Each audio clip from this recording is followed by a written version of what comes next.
This is Home Tech Interview with Dave Jackson from the School of Podcasting.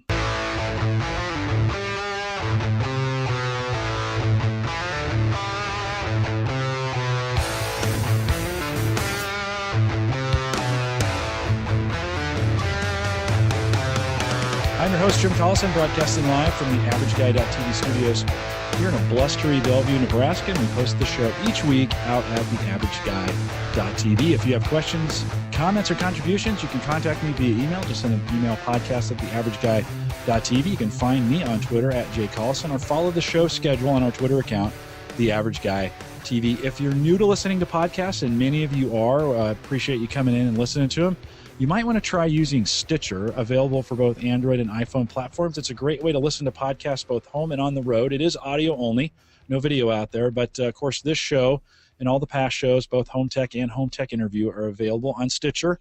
Go to Stitcher.com, search Home Tech. It's education for your ears. You can also view and subscribe to the show on YouTube. Just head out to youtube.com/AverageGuy.tv, or you can catch the show each week live. We do a Home Tech Roundtable each week. 8 p.m. Central over at the AverageGuy.tv/live. And don't forget, we have both groups available on Facebook, facebook.com/group/TheAverageGuy, and Google+. Just head out there and search for The Average Guy Podcast. And don't forget to visit TheAverageGuy.tv/Amazon. When purchasing from Amazon, we take all those commissions on Amazon. We recycle them back into giveaways for the show, and that has worked very well. All right, well, we've got a great show for you this afternoon. I'm here with Dave Jackson. We're recording this on a Saturday afternoon. My days are kind of blending together.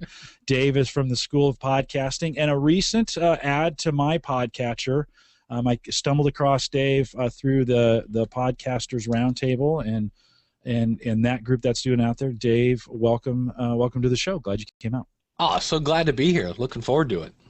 Dave, first of all, I appreciate you answering my email. I know sometimes you send those emails off in response to a podcast that I listened to, one of yours, and we'll talk about that here in a minute. But you send those emails off, and you think, is anybody really even listening, or is even reading the email?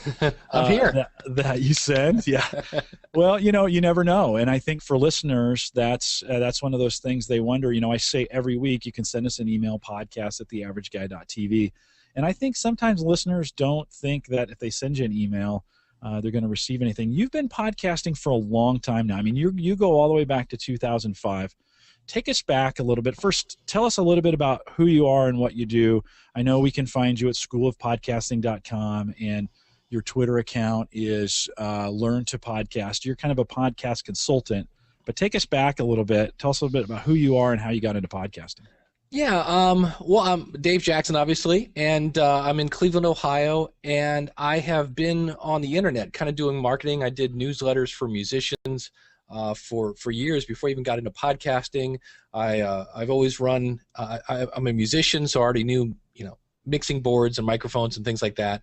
And a friend of mine went to this big internet marketing convention and came back and said, "Hey, the word of the day is podcasting." And I'm like, "What's a podcasting?" And he explained it to me, and I Googled it, and I just remember there was just nothing. It was just like, wow, I've never seen Google come up blank, And there were literally 7 hits. That was it. There was just nothing. And I dug into all of those, and when I finally figured out there was a program called Juice at the time that was like one of the original podcatchers, and I downloaded it, and here came the voice of Adam Curry, and I'm like, "Hey, I remember that guy from MTV." And I was like, "Oh, now I got to make this thing happen." And when I finally figured it out through a bunch of MacGyver techniques of, let's use this software, and I was still using Dreamweaver to do websites and things.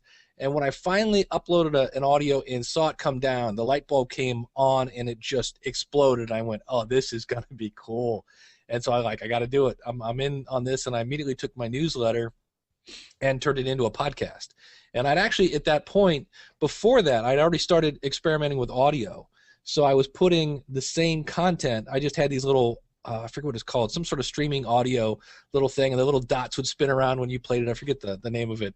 But I had already seen where audio boosted your connectivity with your audience because you had a tone of voice now. And again, it kind of made you human. And so now it's just a matter of like, okay, I'm going to take those and put them out as podcasts. And within probably the first 2 weeks, I got a voicemail from a guy in Germany, and here I was, a guy in the basement next to the water heater, and I literally about fell out of my chair, and I was like, okay, forget it, I'm addicted. So that's how I got in. Yeah, it's kind of a cool feeling, believe it or not, when podcasters hear back from their listeners. There is that moment of connection. We just did a meetup here in Omaha where I had a local listener show up. We did a Drobo meetup with the folks over at Drobo, and it's very cool to meet your listeners. It's also one of those things. And have you had this experience, Dave, where your listener says back to you something that you said a while ago, and you kind of think, "Oh my God, did I really say that? That was me." That's especially when it's had some kind of impact on them. Well, yeah, that, and it's always kind of interesting because there's this weird dynamic because they feel they know you, which they do. They've heard a lot more of you than you've heard of them. But in some cases, it's great because you get their content via email or SpeakPipe or voicemail or things like that. There's a guy named Tim Dewey that I've never met him, but I've emailed him, I've talked to him on the phone and all these other things, but we never met in person.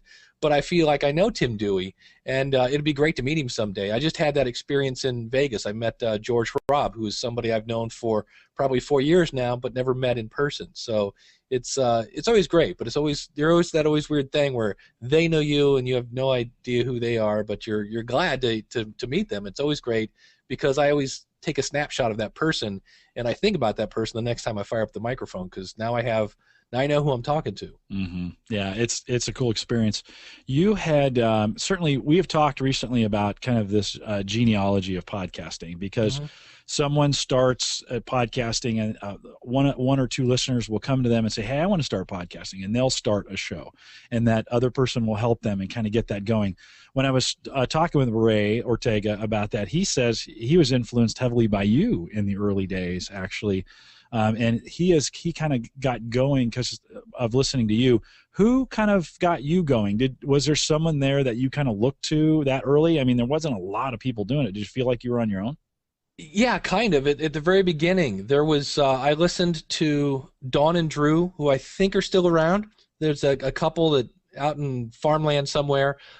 There was Michael Butler, who's still going. He's the longest running podcast, I think, at this point, with the Rock and Roll Geek Show. And then there was Adam Curry's Daily Source Code and CC Chapman, who did Accident Hash. And that was about it. And then a friend of mine named Marcus Couch came on board, and he was doing a heavy metal podcast, so I got to know Marcus really well. But that was half the fun of it. It's just there just wasn't anything. And that's why I started the School of Podcasting, because at the time I was just getting ready to go back to school. And I thought, well, I need a job that's flexible. I need something that's going to pay the bills a little bit. And so I set up a membership site, and that's where the School of Podcasting was born. And I just started making tutorials. Everything I found and made sense. I'm like, okay, this is something that people need to know. So it's kind of just paving the way and leaving breadcrumbs behind me. It's like, here's what you need to do next, and here's what you need to do next. And when I discovered WordPress, I was like, oh, this just got a whole lot easier. So it was kind of fun back then. But on the other hand, it was also kind of a scavenger hunt. You'd find somebody would find something, and then the circle of friends was much smaller. The very first New Media Expo, it was like the set of Cheers, because we were all literally in the bar, and CC Chapman would walk in, we'd be all like, "Hey, CC," and Brian Ibbett would walk in from Coverville, "Hey, Coverville." We all know everybody, so it's the one thing I kind of miss, but you still have that. It's just there's little circles of, here's all the tech guys, and here's all the music guys, and here's all the people that are into this or that. So it's you still have little circles, and they all make up one giant podcasting circle. We're all into podcasting. But yeah, I asked Ray this question. Do you think we've all? I mean, it is growing. Podcasting is growing, and more people are doing it every day. I would almost say we're in the heyday, I think, of where we might be reaching some critical mass, and people might actually be able to figure out what podcasting is. And maybe it's not so fearful to the public either. I think sometimes the word podcast is actually our worst enemy. I think that has such a geek overtone to it that people think, I can't do podcasting because I'm not a geek. But do you think with all of us kind of coming on and the popularity of podcasting increasing, and certainly, you do podcast consulting, so you're encouraging people to start podcasting all the time. Does that dilute the space? I mean, are we is there so much noise and so much clamor out there that we're not being as effective as maybe we were 3 or 4 years ago when there were less voices doing it? What do you think about that? That's a great point, because the problem is somebody may now say, well, I'm going to check out this podcasting thing, and they just go to iTunes and they find something that maybe isn't that great. Yeah, that's a good point. So if you know somebody, you should say, hey, here, what are you interested in? Maybe you need to go listen to so-and-so and so-and-so. I had somebody contact me this week. They're like, I've put out 10 shows. I'm not getting any feedback. And I went over and I listened to it, and it needed some work. I'll just put that politely. And I just was like, okay, well, here's number one. I don't want to be mean, but this little black thing in front of me here is a pop filter, and it costs about $18, and it's going to improve your sound quality about 400%, because it just was painful to listen to. So yeah, it's one of those things. But on the other hand, I hope it's survival of the fittest. So the people that get frustrated because I've put out 10 episodes and I'm not on Oprah yet, I haven't been on the Today Show, and they give up. So. And the people that have been doing it a while, build an audience and struggle through, they hopefully rise to the top. I see this question all the time when I'm looking through the podcasters group on Google Plus now. There's a really nice group of a couple hundred of us that have kind of come together to talk about this stuff. But I see this question all the time where people feel like they're competing against podcasts that have 20 episodes. They haven't had a new episode since 2009, and yet they're ranked higher than in iTunes. Should when we get to the stats, when we talk about stats, and should the average podcaster really worry about that, or should they just focus on great content and hope that everything shakes out in the end? I know that's a big frustration for a lot of podcasters. It is, especially in some of the fields. I know podcasts about WordPress. There were a ton when podcasting in like 2007-ish, and a lot of those are gone. But they're still, for whatever reason, because they were popular at one time, when people search for WordPress, they come up and they'll probably still get subscribers. And, depending on the scenario, that then keeps them up there. So that's why you'll hear a lot of the, WordPress A to Z is one that I listen to. And those guys are always like, please review us. We got to get past these guys that are, just tumbleweeds, basically, in the iTunes directory. But if you focus on that, you're missing out on what's going to really get you subscribers and people that listen to your show, and that is great content. And it's so hard. When you first start out, you are just obsessed. Oh my gosh, I'm up to 62 downloads an episode. Woohoo, great, and that's great. You want to see that number go up. But if you spend hours going through your Google Analytics and all this other stuff, where you could be going out and finding some other content that your audience really would love to hear, that's a much better use of your time than seeing, okay, I'm up to number 92 in iTunes, and last week I was 94. And Stitcher you mentioned Stitcher. Stitcher has a nice little top 100 list and things like that. And at first, your number one job of your podcast is creating content. Michael Hyatt, in his book Platform, says you want to create wow content. People that I always say you want to make your podcast move people, whether it's laugh, cry, think, groan, educate, or entertain. It's got to do one of those. And if it doesn't do any of those, go back to the drawing board. I think on the last Podcasters Roundtable, the guy, his name is escaping me, but he's from Libsyn. And Rob Walsh. He made a comment. He said, if you're getting over 600 downloads, you're in the top 10 of podcasters. And for a second, I really thought, 600? Holy moly! I always thought I needed 10,000 to get, or 20,000 or whatever to get that to get up in those upper ranks. When he makes a statement like that, do you agree, disagree? How do you feel about that? When we talk about numbers, what is the right number? It's depending. Tim Dewey, the guy we were talking about earlier, does a sled dog podcast. Okay, he's in Michigan. He's not going to get a lot of listeners in California. It's a very niche thing. So, growing up, we watched broadcasts on television. Well, now we're talking about narrowcasts. I see now where Disney, there are tons. And when I say tons, I mean tons of podcasts about Disney, because those people have passion, right, for the mouse, right? Mm-hmm. Well, now you're seeing Disney podcasts that are now like sub-niching.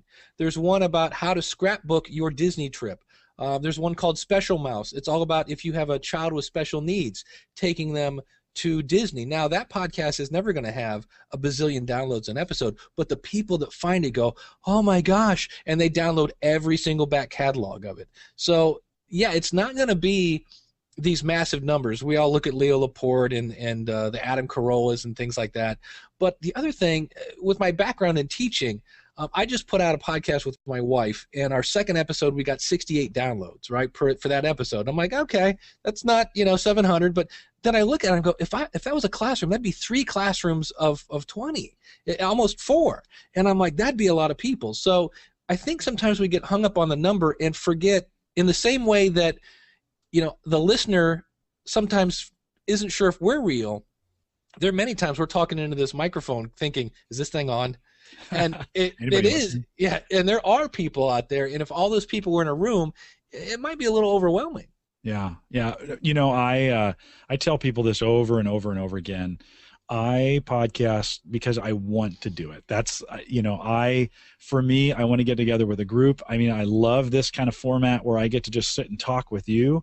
I think people like relationships and like hearing about that. They like hearing about what other people are feeling and what they're thinking and what their thoughts are. So I love the format. I love the word narrowcast. I haven't used that or heard that idea, but podcasting allows you to kind of get into that niche. And so I think you probably have to look at your content, right, and say, okay, the right number for me, I always say I'd rather have 20 engaged listeners than 10,000 who aren't engaged at all, right? I want them, and we do a tech niche, but I've also started a financial and a fitness niche as well in there. But I always say, look, if I would podcast if nobody ever listened, because I just enjoy the process of doing it. Dave, what keeps you going? I mean, why are you, since you've been doing this for 7 or 8 years now, what brings you in front of the microphone? A couple things. One of my skills is I'm a musician, so somewhere in me is a creative gene. I like to create, so that's part of it. My background is in teaching. I've been teaching people technology for over 20 years. I actually used to teach a class on how to surf the internet, and that was before Google, so that tells you how long I've been doing that. And so the fact that I get to have people come to me and go, I just don't get it, this whole RSS thing and the iTunes thing, and I can spend a half hour with them, and at the end of it, they're like going, oh man, that was so simple, and they're off and running, and at that point, they're like, wow, I'm a real podcaster now, and off they go. So the fact that I get to help people, and I get to help them avoid the pains that I had to go through when I first started, that is always something that keeps my interest in it. And then just the fact that I'm a bit of a geek. I've always been playing with computers, so the fact that there's a technology aspect to it, and whether it's WordPress or a new theme or a new plugin, and I'm also interested in marketing. I've always I'm always a trainer, but I always end up getting pulled into the marketing discussions because I've been playing on the internet so long, and so all those things kind of keep me coming back to the microphone. And the other thing is, and this is where you have to watch your ego, but to a certain extent, I picture that classroom of people waiting for me to bring in some content. And so I feel kind of obligated to a certain extent. And I've had to pod fade on a couple of the podcasts I did, and I've always done a nice sign-off. I said, hey, this was great, and I loved our discussion, but it's just not doing it for me anymore. And it's nothing. It's not you. It's me, right? If you're going to break up with people, and almost like you're breaking up with your audience, right? It is, and it's like feel free to listen to me on these other shows. But I did a podcast briefly called The Customer Service Show because that was one of the roles I've played in different businesses, and it was all about spotlighting places that had poor customer service. So if I went to a restaurant and got treated poorly, I would explain what they did, how they did it wrong, and how I would have done it different, how they could fix it. And it lasted about 4 episodes because it was just cranky and angry, and it was just, and it also relied, I had no control over the content. I thought, oh, there's tons of horrible customer service stories, and in the end, they're just, I was kind of relying on my customer, and so I was like, all right, you know what, this I thought it was going to work, and it didn't. And sometimes we over-exaggerate the importance of that, but if you think about it, I don't know when the new TV schedule gets launched, but there's so many shows that come out and they don't make it to episode 4, just like a podcast, because the network goes, yeah, this isn't working, and it's gone. So, Yeah. Sometimes it takes some tweaking. Ray says 7 podcasts to be successful, right? 7, and it'll keep going at that point. That's the magic number. Do you think 7 is the right number, or does it vary? Or as far as when do you know this thing is going to keep going? That number actually comes from Todd Cochran. I interviewed him at a PodCamp, Ohio, many moons ago, and because he has the Blueberry back end, he kind of knew that number. He threw that out, and I'm like, really? And he goes, yeah. He goes, and that again, number one, I think people think it's just a matter of talking into a microphone and then you're done. And It's like, I always tell people there's a 4-to-1 rule. That 15-minute podcast that you do is going to take you an hour. And they're like, how is that? You just talk for 15 minutes. Like, well, okay, you had to figure out what you're going to talk about. Then you talk about it. Then you maybe do some editing, add a little music, and then you upload it. That's the one sometimes it takes a while. And then you got to type up a little paragraph about it. Before you know it, yeah, that 5-minute podcast took you 20. So, and that's when people realize that, they're like, oh, well, I'm done with that. So they hop out. And that's where, the people that have the true passion, my stepson is 16. He just got his license, and he was so obsessed with driving and getting his license. So that's now my benchmark for people. I'm like, if you have the passion of a 16-year-old wannabe driver, yeah, jump into podcasting. And what I do with some of my clients is I'll say, write out 10 topics. Write out your first 10 things you're going to talk about your first 10 episodes. And sometimes they get to 6 and go, I'll just rely on my audience for the other 4. And I'm like, you don't have an audience yet. So that sometimes will, and I, you would think I never want to discourage anybody from starting a podcast, but I'm like, I've had the person that says, I want to start a podcast. I'm like, great, what about? And they go, well, I don't know. I just want to start a podcast. And I'm like, yeah, that's not going to work. So, one of the things I saw a lot of as I've been following you guys recently. I know a lot of you guys started with the monologue podcast, where you come on, you're covering, you're having, it's very instructional.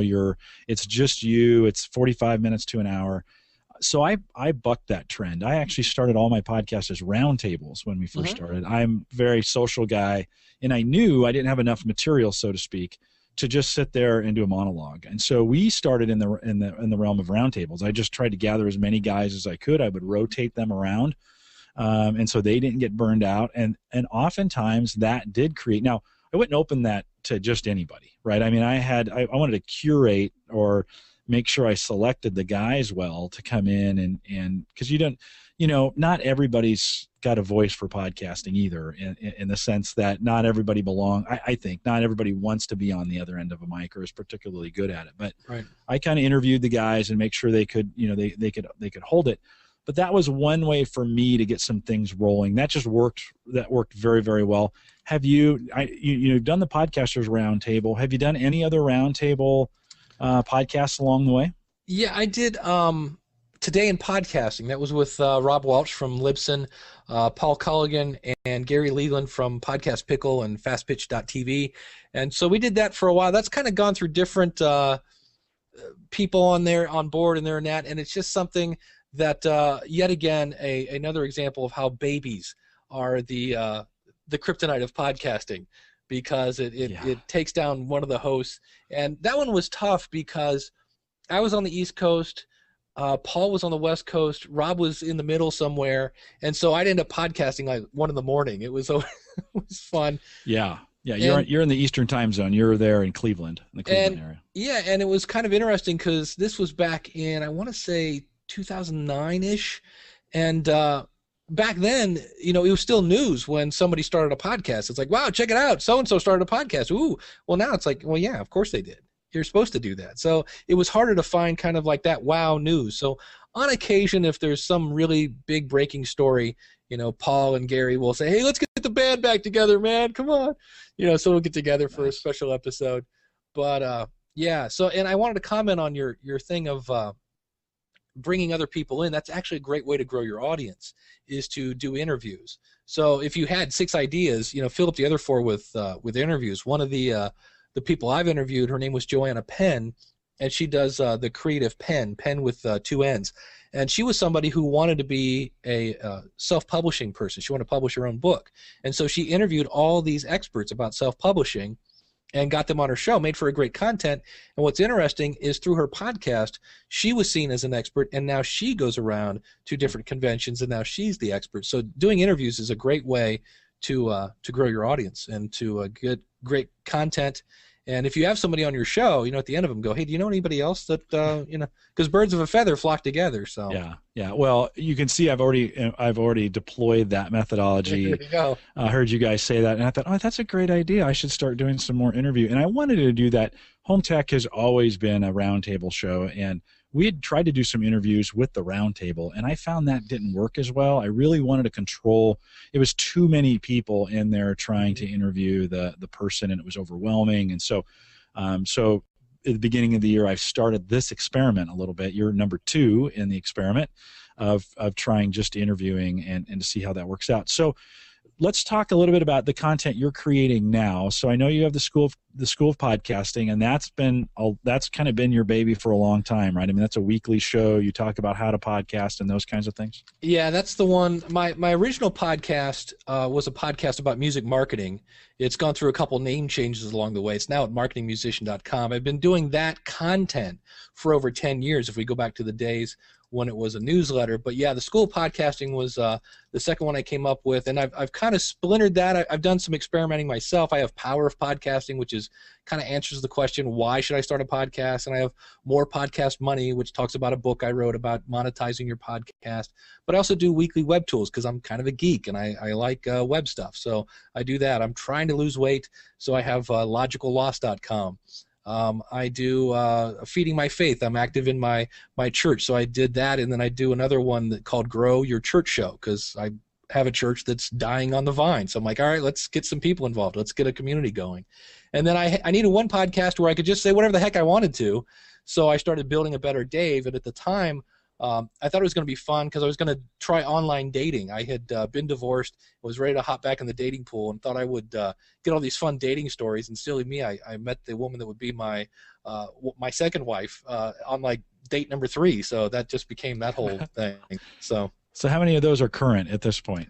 I forgot, podcastreviewshow.com. There's a couple like that. The Podcast Review Show is on a whenever I can get to it basis.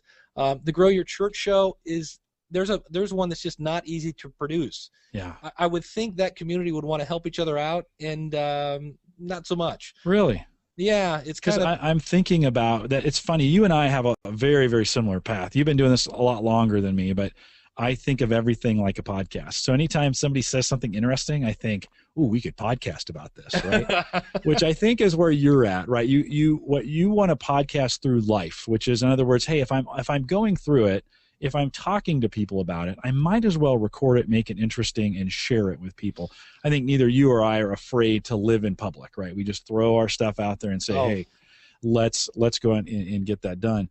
But we have been toying with the idea of, with a church tech, the idea of getting worship guys and music directors and media directors to come on, interview them, and talk about the media that you're using in church. You found that to be harder maybe than you thought? Well, this was more about outreach ideas. Okay, all right. So like, hey, because in my case, I have a church that had 36 people in it last week. The average age is 70. And, if you do the writing on the wall, it's through natural causes. We are dropping people left and right. Yeah. And so it's like, okay, and it's just a matter of playing the same old things and doing things the exact same way. You've got to change now. So to me, that's a great combination of marketing, which sounds weird when you talk about church, but that's basically what it is. Marketing and church, and then outreach is kind of creative. Like I came up with an idea last week. I said we should go down to the local gas station and fill up people's washer fluid and clean their windshield and talk about how, we're wiping away this. And if you want to know about wiping away things, we're right down the street kind of thing. Yeah. Just stuff like that. Nothing too crazy. Right. And then my Feeding My Faith podcast is I at one point was in school to be a pastor, and I've kind of put that on pause for a while. But on occasion, I will feel a lesson come on, and I'll see something, and I'll be like, oh, like I had one where I compared Jesus, some of the sayings on the cross to a Big Mac, and so it's I try to be a little creative and think outside the box. Very nice. Well, and you're doing healing. Is it Heal My Marriage, Heal Our Marriage? Which healing our marriage. Yeah. That's one. Well, I met my wife. We've been married for about 4 years. And, you know, they always say the first years of marriage sometimes are a little rough. Yeah, guilty as charged on that one. And my wife just said, you know, I wish you had the passion for our marriage that you do for podcasting. And I went, oh, I know. Let's take your peanut butter and put it with my chocolate. Right. And it's actually it's working. You know, the first two were great. I got to listen to them. I mean, I didn't know they were ready to go. I know I heard you talk about them early in the year, and you were getting ready to release them. So I still need to go out and listen to them. But how's it going so far? It's going to be interesting. Here's a podcast that literally, where normally you're thinking about your audience, we're just letting the audience eavesdrop. And I tried, my teacher hat comes on. I always want to give something that people can do. Like, here, let's talk about how to have a constructive timeout, and let's talk about this and that. And here's an exercise where you can go back and remember how you met and refresh that. But a lot of it is just us talking about our issues. I don't know how entertaining it is. When I go back to making people laugh, cry, think, or moan, I think we're hitting the think maybe a bit, maybe the moan if people go, ooh, Dave, you shouldn't have said that, you know. But it's going to be interesting. It was just a case where it's a chance for us to sit down and talk and work on our marriage. And we have found that if the microphone's on and you're recording it, you tend to escalate things less. So it's an experiment. Nice. You know, I like it. No, I like it a lot. My wife Sarah and I, we've been married 24 years. Wow. And they all haven't been great years in that. And we're in the last couple, 3 or 4, it's been work. It's been a chore.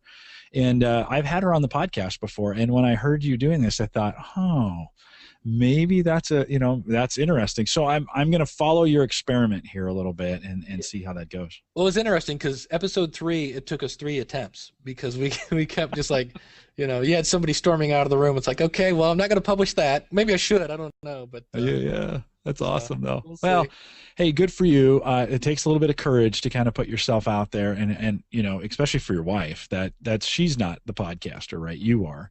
Yeah. And it takes a lot of courage for her to kind of step up to the mic as well, right? I mean, I still hard to believe she'd do it. Yeah, that was one of the first. She was kind of like, she said that, and I'm like, oh, let's do this, and she was like, I like that idea. I'm like, okay, great. And then she had now I have a brand new podcaster, and so the first time she heard her voice, she's like, oh, I hate my voice. I don't want to do this. And I'm like, honey, everybody hates their voice, and I had to go through the whole semantics of when you hear your voice, your jaw is vibrating and all sorts of stuff. That's why you sound different to you than other people. So it took us a while, and once I said, let's just record an episode, we won't put it out, you know. And then I said, oh, that was good, and we actually got it really helped us, got us on a positive track. So we recorded the second one, and we got the same thing. We went to episode 3, and we actually started getting into some of the meat and potatoes, and it took a while on episode 3. That'll be coming out I think Monday. So. Well, very cool. I'm excited to follow the experiment that you go through, because I think it's a worthy one. I mean, I think it's one of those things that you feel passionate about it. You're not afraid to share it in public. One of the things that kind of sparked me to contact you was you did an episode just a couple weeks ago. Do you remember what show number it was? So you can so people will know. It will be. Know. Hold on, I will tell you. You know what I'm talking about. I know it's called I Gotta Be Me. Yeah. It is. I will tell you in 2 seconds. I've got my website here. As soon as I get my downloads, it's go to schoolwithpodcasting.com/330. 330. And I had so I started listening to it on the way to work. You know, I downloaded my podcast to my phone, and then I Bluetooth connect it and listen to them on the way into work. And so you started talking, and you'd gotten a letter from a listener who kind of blasted you. You know, I don't think you make any bones about the fact that you go to church, you're a believer, you're a Christian, you're going to talk about Christian things on your podcast. And this listener had kind of blasted you back saying, hey, look, I'm going to stop listening to you because of the things that you're saying, you know, about your magical friend in the sky, or invisible sky buddy. There was. I love that. Yeah. And so, this doesn't work for everybody, but this is your passion. This is what you talk about. You know, I was very, very impressed about the way you went through that podcast, and that's not easy to do when you get negative feedback from a listener. Yeah, it kind of contact him because on one hand, I always want to make everybody happy, and I want to please my audience. And here was a guy saying, "Wow, you're just that's driving me crazy." And it's basically he compared saying the word Jesus to profanity, and I'm like, okay, so I had to sit back and kind of put my feelings aside a second and go, okay, well let's examine that. Okay, that's his reality. It's not that's how he feels, and so I had to then respond to him and say, look, I'm really sorry. I didn't mean to offend you, but the bottom line is, if I don't talk about, I talked earlier about my stepson getting his license. I said, well, I used that in my podcast. Was that offensive? Because it talked about a part of my life, and I talked about this or that and all these parts of my life. It's usually in regards to podcasting. That's what that podcast is about. It's not a Christian show. It just so happened to be a podcast about podcasting. The host happens to be Christian, and really, I went back and looked because I was like, really?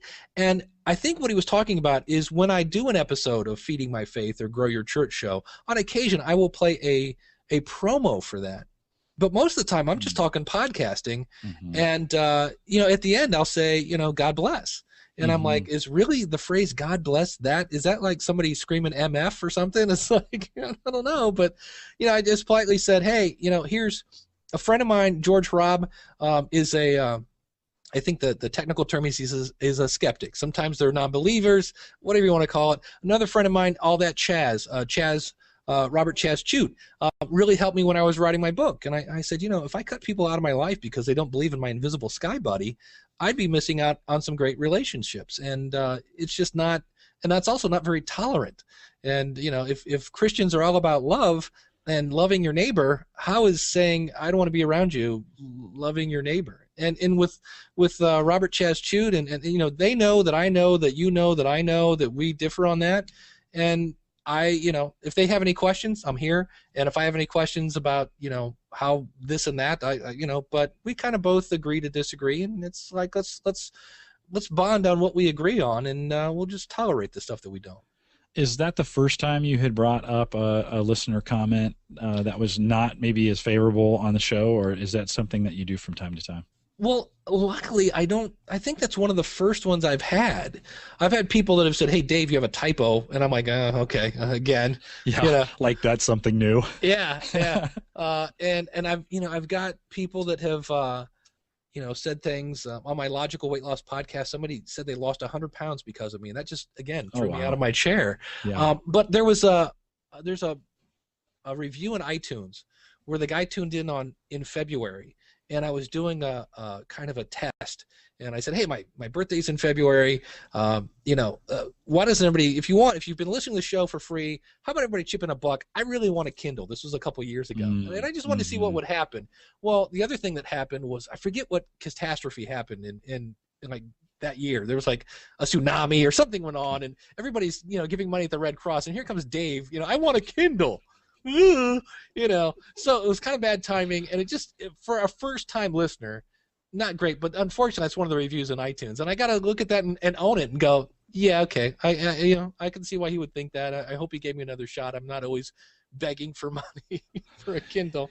Yeah, podcasting, I think we alluded to this a little bit earlier, that it's not, you really need to be willing to kind of share your life in public and take the good with the bad. You're not going to publish a podcast and get, I love what you're doing, that you're the greatest ever. And I think if you're doing it for that, you're doing it for all the wrong reasons. Oh, absolutely. Right. If you're looking for the praise, there are other ways to get that kind of, that positive affirmation that you're not going to get it in podcasting. So let me just say, if you're thinking about starting a podcast, really do it. Look at your motives for doing it. If you're trying to get positive affirmation, trust me, you won't get that because people will flame you constantly. We work really hard.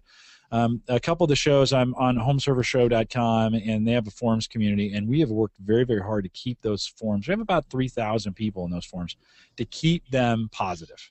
In fact, the mods throw out anybody that flames. We've just really felt strongly, and people say, well, you shouldn't censor, and we say, no, we will censor, and if you are negative or flame, you will get thrown out of the group.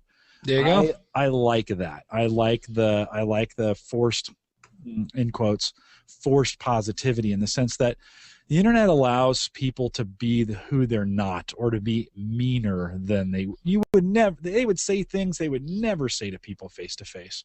And so I think some moderation is needed in that area. In our communities, we try to keep that real positive, just because most people don't need that. So circle around. If you're starting a podcast and you're looking for positive stuff, you got to be careful, because you will get typos, right? And I'm the worst at that. I don't care. Dave, let me say, I think that podcast content has a shelf life of 2 weeks at best, maybe 2 months. Yeah, you'll always get people, I'm sure you get people that download your shows from 2006, 2007. I mean, I know that happens, but for the most part, people really, it's a very, very short life. I kind of blow that stuff off. Do you worry about the details like that if you've got a typo or you said something wrong or you made a mistake? Have you ever been to my website? I kind of jokingly say I'm the king of typos. I have, I still don't quite officially believe it, but I have been diagnosed with ADD. I grew up, I'm old. To me, people that have ADD were just called hyper when I was growing up. And so I'm a bit hyper, and I'm always, when I'm working on a podcast, as I'm finishing it up, my brain already is like, okay, and on the next episode of the next podcast. So I'm not good at closing up stuff, and consequently, I'm pretty bad at wrapping things up at 1 a.m. That is not a good time to proofread. You can't proofread your own stuff anyway, and so do I worry about it? I always do my best. There are times when I look at the stuff I put out and I go, ugh, how did I miss that? Yeah. And I just go back and fix it and go, look, did you do the best you could? Yeah. And is there something you could learn here? Yeah. How about slowing down a bit, taking a deep breath and then hit publish, things like that. Is there a tool here that can make me do this better and things of that nature? So. Well, and there's a balance in there as well, I think, sometimes, because the shelf life, at least in the stuff that we do, is so short. I am not going to spend, we talked early in the show about the amount of time. You said a 15-minute show takes an hour to produce. And we recently have a new financial tech format, and it literally is a 10-minute show. It's financial commentary from a certified public planner guy. And it's a 15-minute show, but to do all the work, it takes me an hour and a half to go through the checklist, right, and get everything up there. But that content is so fresh that 3 weeks from now, 4 weeks from now, it's not going to matter. There is a balance in there, right? I mean, at some point, you just got to say, okay, well, I'm sorry, and let's move on. So far, I've seen most of my listeners are very forgiving in that sense. Do you find that to be true as well, that for the most part, listeners are gracious? Yeah, I've had some people. I remember the one time there was a typo, and I mentioned it in a podcast, and somebody said, "Dave, that's kind of part of your charm." And I'm like, "Oh, I don't want mistakes to be part of what makes me me, but it kind of is in some ways." And so, on the other hand, that doesn't give me a license to just put out horrible stuff. But I think everybody knows in my heart that I'm trying to do the best I can, and everybody always says, how do you do 87 podcasts? And there's only 24 hours. And I'm like, well, I don't do all those on a weekly basis. And, you kind of do, again, you do the best you can. And so. I totally agree with you. We've got just a few minutes left in the interview. I want to ask you about your equipment. And this is a little bit about what you use. The guys are always interested in gals, the guys and gals that listen. We're 97% guys. So I always say guys. Right. I look at the stats. And so gals, if you're listening, I'm sorry, but it's mostly guys. But tell me a little bit about what you're currently using for your equipment there, from the microphone to the PC equipment and some of those things. Well, for those who are watching the video, this is an Electro Voice RE320 that I actually got by reviewing it on my podcast. And when I went to send it back, they go, "Do you want to buy it?" I go, "Do you want to sponsor the show?" And so I talked about it for a month and got to keep it. It's my microphone. If I had to buy a microphone today, as much as I love the HTI003 40, I'm talking into an Audio-Technica 2100. Yeah. And it's I tell you what, it may not sound exactly as good as a HTI003 40, but I don't think it sounds $250 better, the HTI003 40. So I always tell people, if you got the budget, okay, get a HTI. If you don't have the budget, this thing's like $43, and it's amazing. Yeah. And the thing I love about it is right now I'm using it because I'm going into I'm doing a live interview, but you can also, if I wanted to, I could be recording just my side into a portable recorder. It actually has XLR and USB, and they both work at the same time, which is my other piece of equipment. The Roland R-05 is my portable recorder that I go from the microphone into, I have to look and see, what is this thing? And you do a lot of monologue podcasts, right? Where you're just recording your side.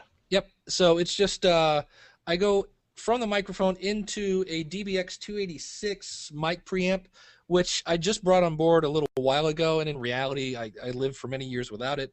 And then I just go into a little Behringer Eurorack 802 mixer. Okay. And from there, I go into the Roland R-05, and that's pretty much it. And then I use Adobe Audition that I also got from a listener. They moved from a Mac to a PC. I was using Sony Music Studio, and which is like $50 on the PC. And they said, hey, I'm moving to a Mac, and I've got this licensed version of Adobe Audition. I'm not going to be using it. Do you want it? And I'm like, let's see. Do I want a free $300 piece of software? Yes. Yes, I'll take it. So, yeah. So I use Adobe Audition. What version are you on? What version is that? Not the latest one. I want to say it's 3. What are they up to now? 5 or 6 or something like that? Well, 6 I think is the most recent. I have a copy of 5.5. Yeah. See, I heard somewhere along the line they took a step back, so I didn't upgrade when that version came out. And I think actually Adobe Audition 3 is now available for free. I think Adobe has made that available for free. Yeah. Have you used Audacity at all? Yeah, I use Audacity just because there are plenty of people that have no budget.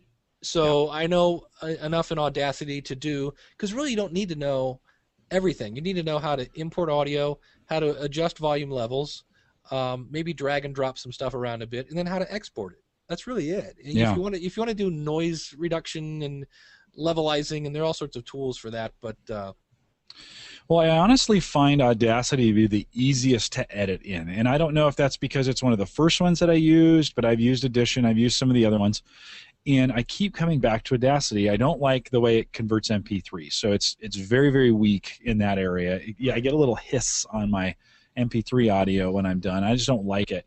So what I've got in the habit of is I actually do all the edits in Audition, get it all set. I export it as an AIF, so Apple lossless, out to the desktop, and then I can either pull that in through iTunes or I can pull it into Audition and re-export it as MP3, and then Audition does a much better job of converting the different formats. On some of the longer podcasts, I actually reduce the sound quality down to 96 just to make those files a little bit smaller for our friends in Australia and the UK that have to download, sometimes with bandwidth caps that we don't necessarily have here in the United States, although some places do.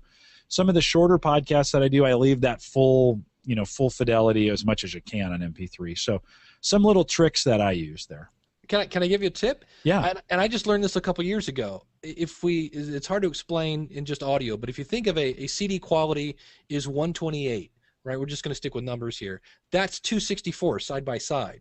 And the left channel has, if we listen to an old Beatles record, that's, Ringo and Paul. And on the right channel, you had George and John, right? Well, if you think about it, if you're just doing a talk show, you don't need to split things left and right. So if you take those 264s and just do one, you still have CD quality. There's just no stereo separation. So if you're worried about bandwidth, export it 64 mono and you get CD quality. And it took me a while to do the math on that. And somebody told me that, and I'm like, no, that's no way. And I kind of drew it out and went, no, actually they got a point. It's just 264 side by side. No, that makes sense. And you cut your file size in half. Yeah, no, that makes sense. And I don't know why I continue to produce everything in stereo. It's been, I guess it's just a habit you get into. It's the way I do it. I do that too. Yeah. In some cases. That when you get started. What one last question for you, and Dave, I appreciate you coming out and being part of the show today, but one last question. What's currently your favorite thing you're doing right now around podcasting? What are you living for? What are you really liking? What's the thing that you think about the most? Great question. Being a teacher and kind of doing this, I have 340 some episodes out. It's like, okay, I can't really talk about FeedBurner anymore. We've kind of done the whole iTunes thing to death. And I do go back and revisit those because I'm always getting new listeners. But it's like, okay, what really in the essence is podcasting kind of about in some cases? So I just signed up for a class on storytelling. how to deliver a story better. I joined Michael Hyatt's Platform University because I loved his book, and he's got lessons going on over there. So now I'm looking at, okay, now that I've got the technical side down, what is really good content? How do I generate it? How do I do it in a time efficient manner? And then so that's part of it. And then I'm also looking for, you always have that person that's like, look, I need to do this on the cheap. So I'm always looking for, like, I just found a free theme called Page Lines that's really pretty powerful. And I was like, okay, so I'll probably make a YouTube video of that. And so those are things, and it varies from kind of month to month, and depending on what's going on and what's happening in the podosphere. But right now I'm just like, okay, let's kind of focus on what is really good content, and is there a way that we can teach that. Cool. And I lied. I'm going to ask you one more question because I just remembered it. That's all right. 5 more one last questions is fine by me. That way you keep your guest guessing. Yeah. You post your income out on your site, out at School of Podcasting. That that's kind of scary for some people. Why do you do that? I mean, why would you take the time to post what you're making out there? Well, the peel back the curtain kind of answer is, it's a big giant advertisement for my book, More Podcast Money. That's it. But in reality, I borrowed that idea from Pat Flynn from smartpassiveincome.com, and Pat, is struggling by his worst month last year was $47,000 a month. And so I'm nowhere near that, but I also point out that, hey, I'm doing this about, 2 days a week, right. And so it's, I guess, just to show people that the reason I wrote the book, More Podcast Money, is I had people that have been podcasting for years and weren't making a dime. And I'm like, right. Okay, now you're not going to retire, but you can make some gas money with this stuff. And so that's what the book was about. And so it's just, I guess, another way of putting myself out here and saying, in the same way we kind of started off talking about, hey, I'm a real person, and this is to say, look, I'm not making this up. You can make some money with your podcast, and here's my proof. So it's just social proof. Can I ask you a question? Yeah, sure. Because I'm always worried about bragging. It's not a bragging thing. Yeah, and I always say, look, this is only 2 days a week. Because I had somebody go, how do you live on $1,400 a month? I go, it's only 2 days a week. And plus right. I have a day job, so I'm kind of doing both. And what was your thought when you saw it? When I saw, the income out there. So my own thought, I have two points to that. My own thought was, really cool. This is cool. He's kind of breaking down where the money's coming from. And for me, I kind of looked through, okay, so what am I not taking advantage of? I have a full-time job. I work for Gallup. They pay my salary. It's a great job. I podcast for passion, right? I podcast because I love to do it. It's a community that I'm involved in. And so the money I use, it's my spend money. It's my technology blow money. It right. upgrades my equipment. And I make, I don't know, I'm probably in the $100 a month. Let's just probably say that pays for the bandwidth, those kinds of things. So my response as owning a network, a podcast network, was, oh, cool. What else am I missing that I might be able to take advantage of? We had a listener, Michael Burris, one of my listeners, come in and say, hey, you ought to change your website so that you can go to theaverageguy.tv/Amazon. People will remember that for your Amazon. And you know what? It almost doubled my Amazon. Now, I don't know if it was just that or whatever, but my Amazon commissions doubled just because I made that easier for people. So I always like to kind of steal from other people. I did have somebody, I was talking to somebody else about that, and I told them that you were going to be on the show, and they thought that was a little different. They're like, now, why would he post his income out there? What is he doing with that? So that's what spurred me to ask that question. I wanted to hear from you the motivation behind putting that out there. And to me, it sounds like you want to prove to people, right, that, hey, you can make some money doing this, right? Yeah, and just, I guess, being transparent and real. And like I said, when I saw Pat Flynn do it, I was like, wow, that's really cool. That it's I guess this wasn't. I think about this. I'm actually kind of doing my own therapy here.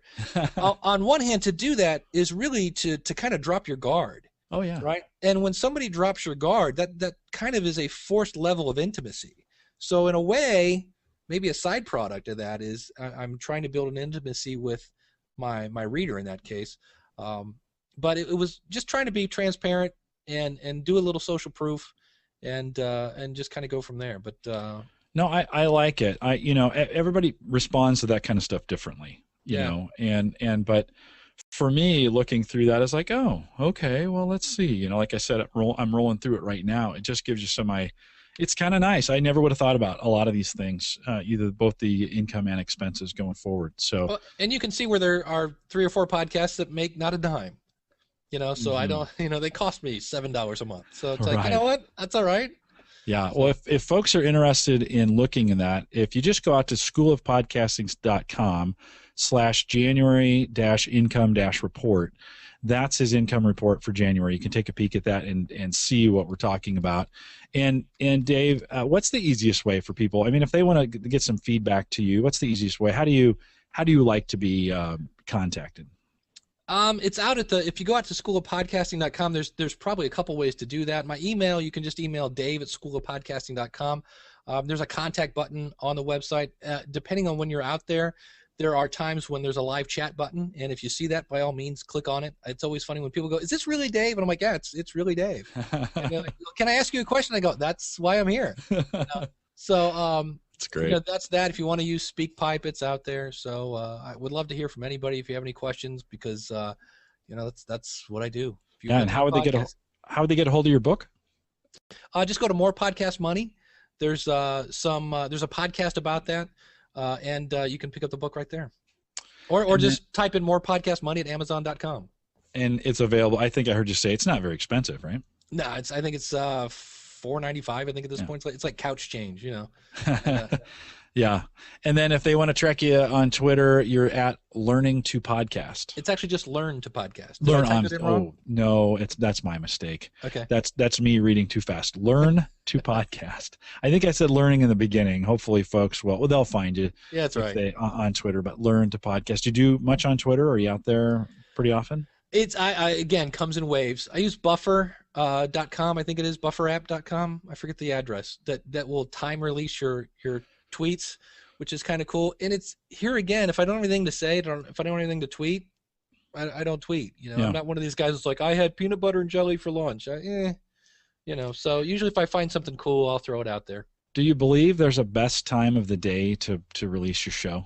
Speaking of Twitter and I can't remember the name of it. I talked about it on Weekly Web Tools. There's a service you can use, and you put in your Twitter stuff, and it will analyze your tweets and say, okay, your audience appears to be online during these times. Like my audience is not a morning audience. It's like, anytime between like 10 and 3. And I really thought the evening would take off because everybody's home and they're, you know, dinner's over and let's get on the computer. And it was like, nah. So, do you think it matters when you publish the post that has the podcast feed in it? Does that matter? You know, I haven't experimented with that a lot. I always just go Mondays. I don't know. I know because it's time shifted. You know, people kind of get it anyway. I'm still having people that are commenting on shows that happened, 2 weeks ago. So I thought a lot about it this week because last week, show 104 of Home Tech, I thought I had put the right tag in it to get it, released. Mm-hmm. So all weekend it's out, and on Monday I'm going back through the RSS feed and taking a peek just to see how well it did, and it's not there at all. And I'm like, So I go back and check the feed, and sure enough, it had not even hit the feed. Now that's a little disappointing because not one listener can say, isn't that great? You're like, hey, don't you guys, well, everybody's so busy that, if it doesn't show up in a feed, and I do that too. I mean, I listen to enough podcasts that I just look for the most current, and I'm not always like, oh, I can't wait for Dave Jackson to produce a podcast. Yeah. It's just one of those things. So on Monday, I re-released it, and it did not do as well in its first 2 days as it would some of the other shows that I released. Typically, I do them on Saturday mornings, which I always thought was death. I always thought, that Saturday mornings, nobody's, Right. So I don't know. It's just one of those things. It's like, had you done any work, or have you found any days to be, a lot of the folks that will listen to this podcast have podcasts of their own as well. We have a community with quite a few guys. In fact, a couple of the live listeners right now, one of them in particular, does a podcast called BYOB, or Build Your Own Box. And then they talk about computer hardware and some of those kinds of things. So he's been IMing me during the interview here, but I've always thought, is there an optimal time to put that podcast out? I just don't know. Yeah, it's interesting because I for a while I was experimenting with Blog Talk Radio and trying different times, and I just don't think there's anybody at Blog Talk Radio's site, and I couldn't stand their audio, and I was just like, wow, because they charge you extra to use their primetime spot, and it was right. That's now, again, you and I are a lot alike. I'm using Blog Talk right now. A buddy of mine jumped on Blog Talk and had huge success with it, which was crazy. I thought, really? I mean, thousands of listeners on that. Wow. And first I questioned his stats. I'm like, oh, maybe they're inflating or whatever. So I went out there and I actually just pumped 30 minutes of a podcast into a free 30-minute slot, and I have been messing around. And depending upon the numbers, I get 50 to 100 listeners from Blog Talk now and I don't know if they're making their way over or not, but from an evangelism standpoint, if I can use that word, an evangelism standpoint, I kind of use it as a tool just to get the word out. And I know the audio is bad and there's too much money for what they actually give you and all those things, but I'm kind of using them now. Right. So that's kind of my experiment with Blog Talk Radio. And so far, so good. Again, I'm getting 50 or 60. That's not bad for just, a 30-minute podcast that has a trailer on the end that says, if you liked this podcast, there's more of it, over at theaverageguy.tv. So I haven't seen them come over yet, but kind of an interesting way. Are there any other platforms that you use, like an evangelism tool, that you put things on? Yeah, if you go to schoolofpodcasting.fm, that is, I kind of always feel bad if a new listener comes on and I want to start a podcast and they get in and I'm knee deep in, RSS, blah, blah, blah. And they're like, what's he talking about? What do you mean kilobits per second? And I'm like, I need a place for the newbie to go. And so I just started this streaming radio station at schoolofpodcasting.fm. And you can just click there, and it's, it's basically me giving like little 3-minute tips. And then in between, you'll hear maybe a little testimonial here and there saying how wonderful Dave is, and go sign up for the School of Podcasting. And then here's another tip, and here's another tip, and then, a little more wonderful, and then a little more tips, and things like that. So and it costs me a whole like $12 a month, I think. So nothing too crazy. Who do you use different host providers, or who are you using for your web hosting? My web hosting is through HostGator. Most of my podcasts are on Libsyn. I do have a couple on Blueberry. I tried Amazon until I got my $45 bill, and I went, I think I'll go back to the Libsyn $12 a month deal. Yeah. And that was the end of my Amazon experiment. And so that's between those. And I like HostGator. I know a lot of people use Bluehost. I like HostGator because you can go month to month. So if you don't want to buy a year in advance, you can just plunk down your $7 and put your toe in the water. And if 3 months later you go, yeah, I'm done with this. Well, okay, you're not sitting there going, yeah, but I paid for 9 more months of hosting. Right. And their support's really good. So, well, Dave, I appreciate you taking the time and giving me an hour of your time on a Saturday afternoon. It's great to talk to you. I'm really looking forward. I've been trying to force my way into the Podcasters Roundtable. Yeah. And I think Ray's going to have me on at some point. But it's always fun to make this connection because then you can put a name to a face. And I appreciate all the information that you put out here. And I'm sure our listeners as well will enjoy that. If you have any comments or any of those kinds of things, questions on podcasting, certainly Dave's talked about how to do that. If you've forgotten that by now, or you're afraid of Dave, you can always send me an email, podcast@theaverageguy.tv, and of course find me on Twitter @jcollison. And we're if you're listening to a podcast for the first time, and I talked about Stitcher earlier, but of course Stitcher.com is a way to do the audio of this podcast very, very easily. They make it simple for both Android and iPhone. Head out to Stitcher.com. Just search Home Tech, and this interview is out there as well, and then you can get it each week automatically. Dave, thanks for joining us here, and we'll look forward. Maybe we'll do a follow-up here in 6 months or so and see how things are going on your end. Very interested in how the Healing Our Marriage podcast works out. Thanks, man. It's been great. Great having you.